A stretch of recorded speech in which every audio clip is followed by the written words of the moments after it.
Welcome to Let's Play Star Trek Online. Now, right off the bat, I'm sure some of you are wondering why I'm Let's Playing an MMO. Tough, you can read my opening post.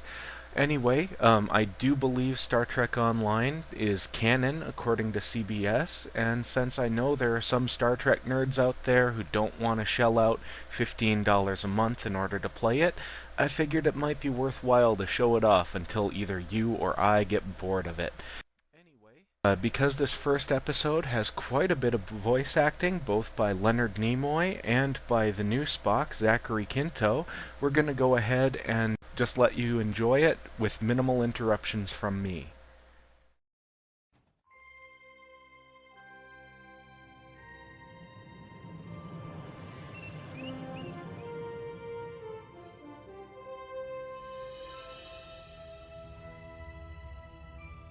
After I left Starfleet, I made it my life's work to reunite the Romulans with their Vulcan brothers. For many years, I lived among them and waged a campaign of peace. 21 years ago, the star of the Hobus system went supernova and sent a wave of devastation across the quadrant. I promised to save the Romulan homeworld. I failed.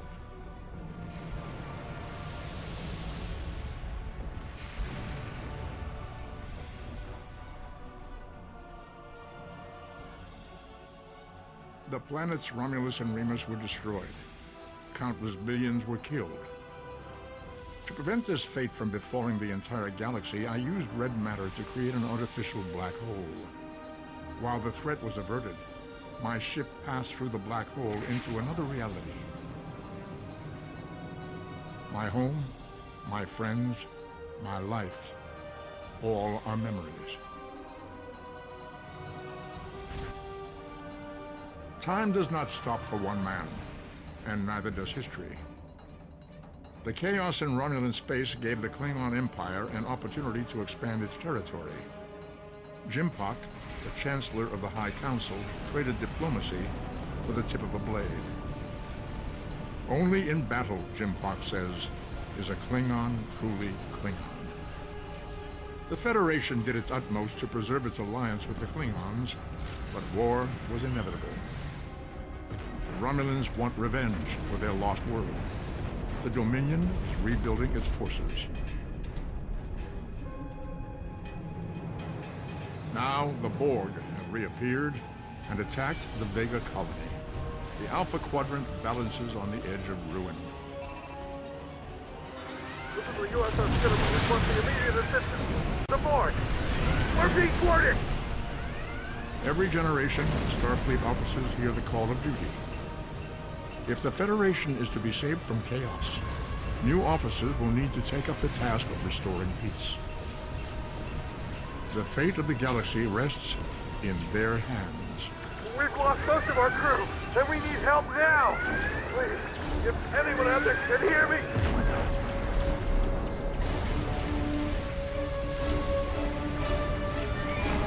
The fate of the galaxy rests in your hands.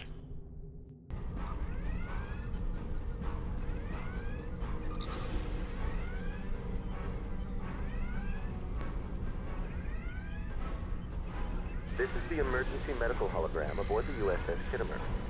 I am requesting assistance from any Federation vessel in range. The Kittimer is being overwhelmed by Borg boarding parties. These Borg are different than the ones in my history records. They seem disconnected somehow. They're strange, but still quite dangerous. I've lost contact with the bridge, and main engineering is under assault. I am unable to contact Commander Davis for new instructions. I don't know how much longer we can hold the ship. We must send help immediately. Oh, as a warning, I do accidentally cut off some of his lines by accident. My bad.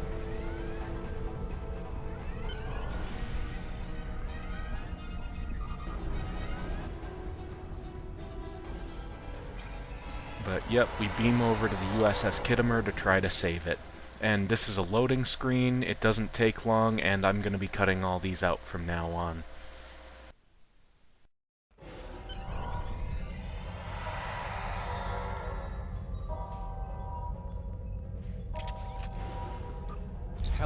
last. I need your help, Ensign. Much of the Kittimer's crew was injured in the initial Borg assault. None of the crewmen assisting me have medical training. Maybe you will be more useful. I assume you passed basic medical training at the Academy? Use your tricorder to scan one of the patients. Your data will be uploaded to me automatically. There are advantages to being a hologram. When you're done, report back to me. Wait, I was going to show the entirety of the tutorial, but most of it's just running around and shooting stuff, so yeah, you get a cut version. Not bad, Ensign. You show some talent for medicine. If you work hard and apply yourself, someday you might be almost as skilled as I am. Lieutenant Fellis is working on restoring the computers and auxiliary control. He needs assistance. Report to him for new instructions. I will stay connected. I have 75 million gigaquads of computer memory and an extensive library of files on military tactics and command strategies. I believe I can spare a few bits of processing power for you. There is an 88.47% chance that you will need my help.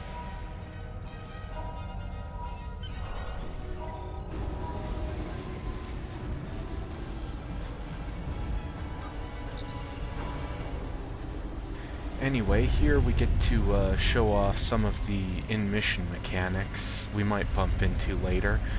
I felt this was important enough to go ahead and leave it in, mostly because it's something that you really shouldn't expect from a Starfleet officer, so I guess it's a good thing I'm playing a Cardassian.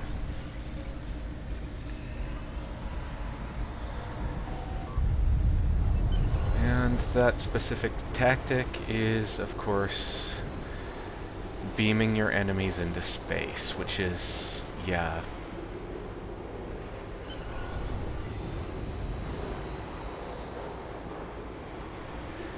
And we get thanked for it, which is the best thing.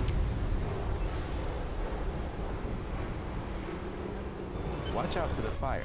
Environmental hazards can hurt you. That's really obvious, thanks Mr. Pinto. Anyway, yeah, fire bad, but not that bad. Your choice of bridge officer is very important. Research your bridge officers carefully before you choose one. Engineering officers are great in space. They help keep you alive and pretty good on the ground. They're solid all around. Tactical officers are really good in space because they help you kill things, and on the ground they're kinda awful.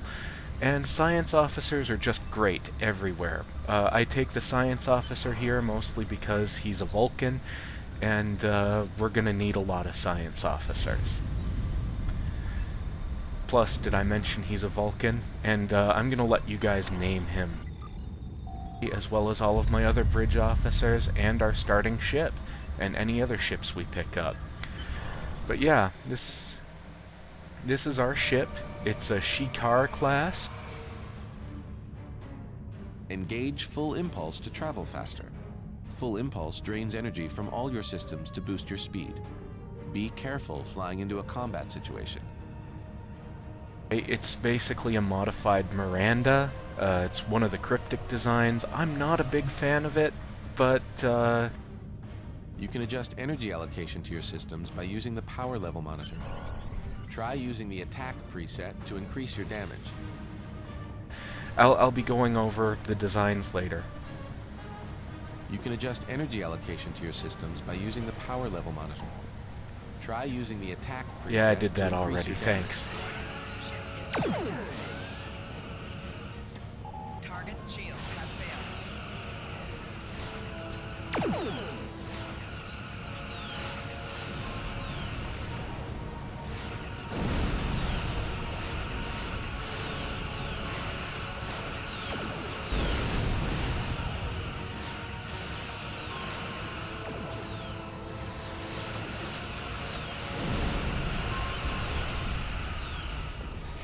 We are the Borg. Your cultural and technological distinctiveness will be added to our own. Resistance is futile.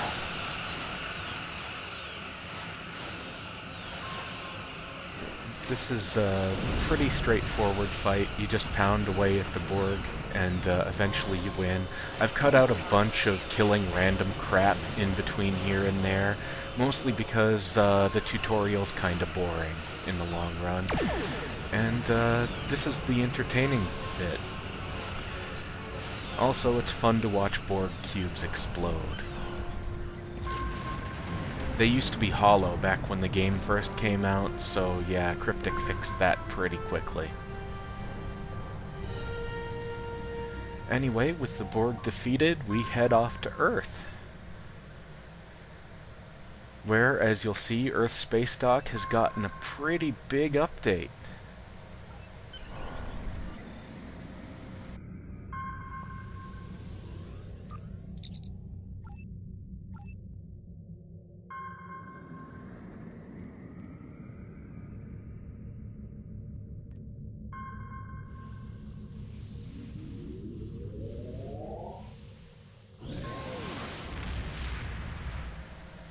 Oh, whoops, I guess I left another loading screen in. Though there won't be any in future videos unless I mess up.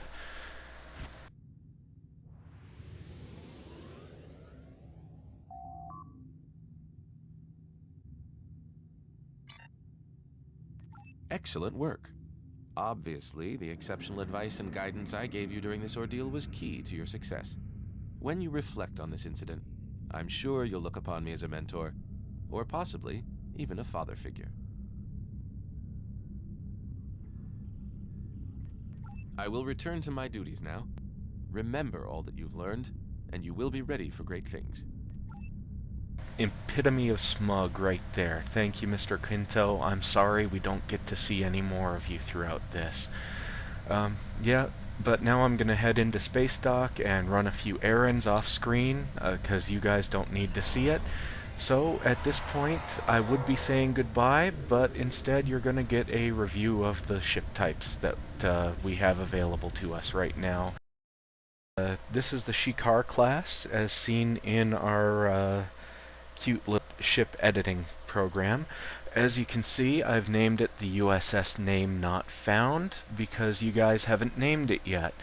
Now, I'm not a huge fan of the Shikar design. I think it's busy and pretty ugly, and a lot of that has to do with just the general design and those stupid holes in the primary hull. I don't understand the purpose of those, and I don't understand the split pylons either. Additionally, I think the warp nacelles look pretty awful. And I do believe the Shikar is also designed as an update of the Soyuz class, which is why it has the big back-end bit over there. I'm now going to show off the Centaur class, which is actually another interesting design. This one is actually canon. It's not a cryptic design. It shows up a couple of times during Deep Space Nine. The Centaur actually uses the upper hull section of the Excelsior that's on top of a box with a couple of cute little pylons on it and some surprisingly big engines. I kinda like the Centaur. It's a cute little design. It looks pretty nimble and just basically a reasonable scout ship. And now we're going to go ahead and show off the Miranda, which is my favorite of the three costumes for the starter ship, because they all function exactly the same. The Miranda is a classic design. It's something that I'm sure everyone recognizes.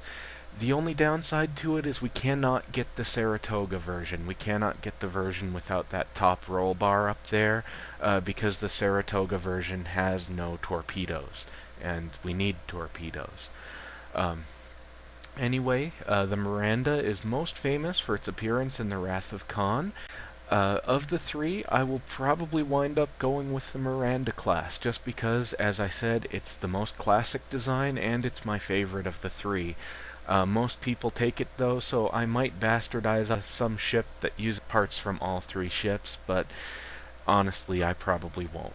And yeah, just a quick look at the Shikar with different colors. It actually looks quite a bit better with the more modern dark color scheme. That said, I still think it looks pretty awful. That's basically all the commentary I have about the three starter ships.